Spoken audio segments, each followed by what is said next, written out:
You've tuned in to the Top 10 Gardener with garden expert Ken Lain. Join him daily as he answers timely garden questions that are sure to make a difference in your gardens.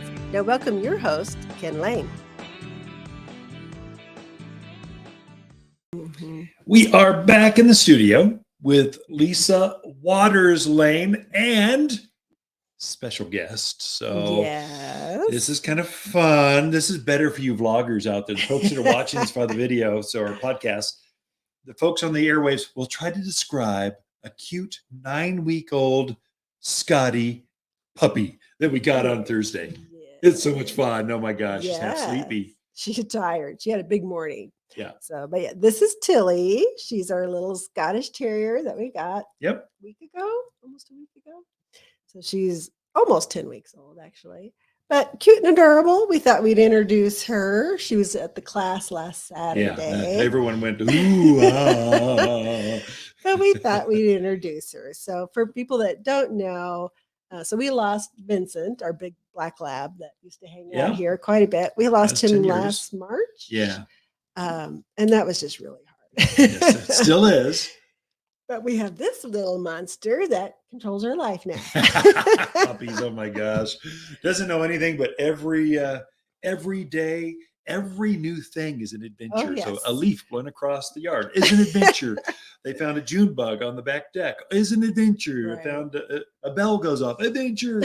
Everything's new. It's scary. It's spooky. It's exciting. It's kind of fun. It is fun. Her and the cat love each other. Yeah. Oh my goodness. They play. wrestle. They do. It's kind of scary to watch, but they're just like, la, la, la, la. No claws out. No, no biting, just kind of wrestling. They just tackle each other. They just like hanging out with each They other. do. So It's the cat can get away, just goes, okay, I'm done. Jumps up on something, goes, we're out. So and she's like, wait, I'm not done. But I don't know about Callie. Callie, we've got a schnauzer. Yeah. So we're trying to downsize. Schnauzers are great lap dogs, but she's having a harder time adjusting. Yeah. So she's getting there. Getting there. She's come a long way in a week. And so she just looks at her and goes, stupid Scotties. Oh my God, puppies. She'll come around. She always does. We've had a Scotty before. I like Scotties because they think of themselves in their head. They're a big dog. Yes. But their legs are only like 4 inches long. And they're long. They're maybe, high teens, 20 pounds.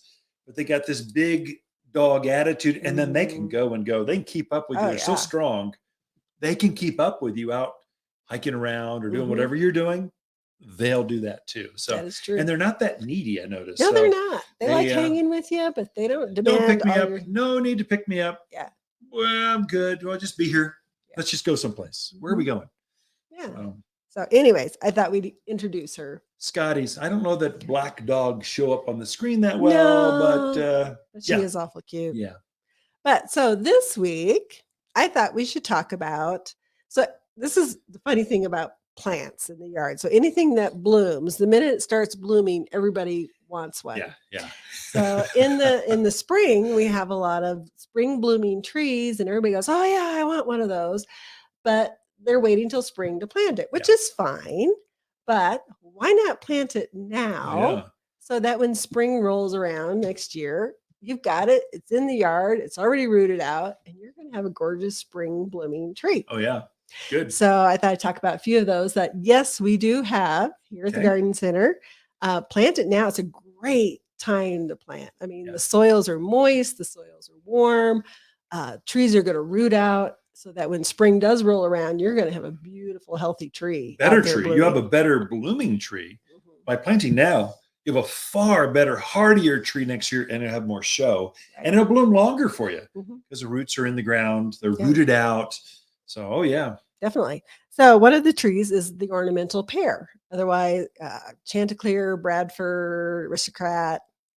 Is there another one? I'm sure there's more. There's lots of them out there. So Cleveland. Yeah. They're all ornamental pears. Not a whole lot of difference between them, a little bit of size. But the great thing about planting it now, not only when you get beautiful spring blooms, beautiful white blossoms, but they have great fall color. So it's a good time to put it in the ground now. You're going to get to enjoy that fall color, which usually end of October, November. Yeah, something like that. I can actually go into November, December. It depends on Mhm. the season. Who knows? Right. What's the season going to be this year in the mountains of Arizona? I don't know. It's one of the last trees to turn red. I know that Mhm. much. Bright, like fire engine red. Right. It kind of starts out as an orangey, goes to red. Very, very pretty tree for fall. And another one that's a great fall color, but also spring bloomer is the serviceberry. Yeah, good. So service berries probably aren't utilized as much or seen as They much, should but be. they really are a great tree. They don't get super huge, about 20 feet Yeah, at probably at most. At most. most. White blossom in the spring. They do put on a little berry, but actually the birds absolutely Yeah. love that berry. So Yeah. if you're trying to attract birds or help the birds out, it's a perfect one to put in. But it has a really lovely orange color in the fall. So that's a really nice one. Very drought hardy too. Yeah, Once it's a native. It established. grows Yeah. wild out in the forest. If you see a white blooming tree that's a little shorter in the forest, that's a Mhm. service berry, Yeah. guaranteed. So Mhm. very hardy. The birds know what it is. I like the taste. It's got spring blooms, great little shade tree, and the Mhm. easy fall cleanup, Yeah. bright red fall color. It's got everything going for it. And Mhm. drought hardy. It's got Yeah. everything. It sure Service does. berry. It's Every got yard should have one. everything. Yeah. So another one, of course, is the ornamental plum, which has that really light pink blossom in the spring. Another one that's really tough for here. Adapts wonderfully to our environment with the heat and the wind, and really drought hardy too once it's established. But it has that burgundy leaf to it, which Yeah. just becomes in the fall more burgundy, the kind of a darker color, but still just a really pretty tree to put out there. 20 feet At most. probably. Vase Yeah. shaped. Is Mhm. pretty tree.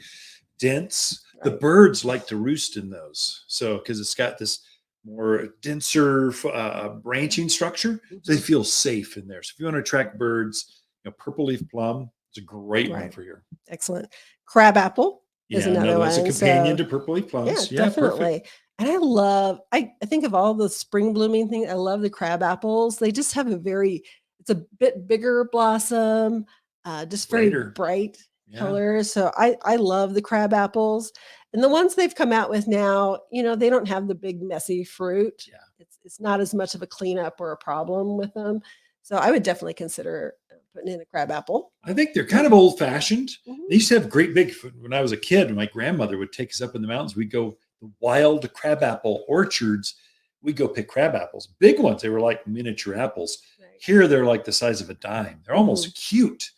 Where the robins will come in and just eat them as a winter snack Mhm. out in the yards. It's good for attracting birds, but it's that your grandparents had that great big fruit. We don't have that anymore. Right. We've bred that out. If you're gonna have Yeah. an apple, have a real apple. Put a Honeycrisp or There a you go. Fuji out there. Mhm. Which actually crab apples work as a pollinator, They don't do. they? Yeah, Yeah. they do. So if you have another apple tree, put in a crab apple. Pollinator. Yeah. There you go. So redbud is another one that has that beautiful, they have that real dark fuchsia pink blossom in the spring. So there's the regular Oklahoma and Eastern redbuds. There's the Merlot and forest pansy, which have more of a little bit burgundy leaf to them. Still very attractive out there. Another great one to put out. Yeah. Definitely. That one's another native. So there's a native version, a Western redbud. So the whole family's going to adapt really well here. Gets up maybe again mid-teens, Right. kind of umbrella shape, great big heart-shaped leaf. Just a pretty tree. It really is. Takes her Nice wind, tree. she takes the heat, Yeah. takes the sun. It's a great plant. Takes abuse. It keeps Yeah. going.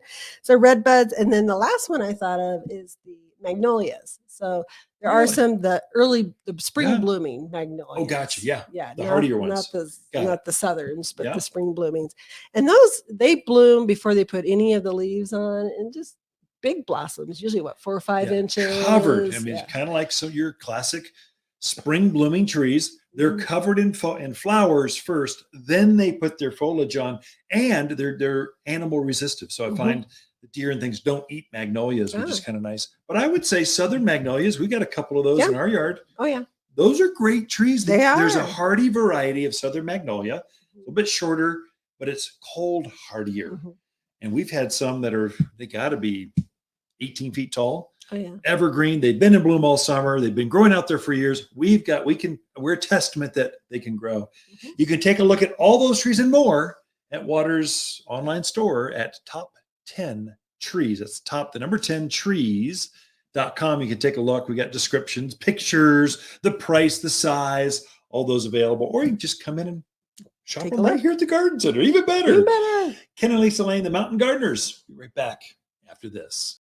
Hi, Waters with the plants of the week and our gold flame honeysuckle. Wonderfully fragrant. These blooms are in full color right now and will stay that way until the first frost of October. These pink and gold blooms are irresistible to hummingbirds and butterflies alike. Excellent as a quick ground cover, but robust enough to climb vertical structures and fences. Waters Garden Center, 1815 Iron Springs Road in Prescott, where people who love blooming vines, they love to shop. You're listening to garden expert Ken Lain, owner of Waters Garden Center in Prescott. Look for more tips, tricks, and garden shortcuts through Ken's website, additional shows of this podcast, read his weekly garden column, or follow him on Facebook, Instagram at watersgardencenter.com. That's Waters with 2 T's, gardencenter.com.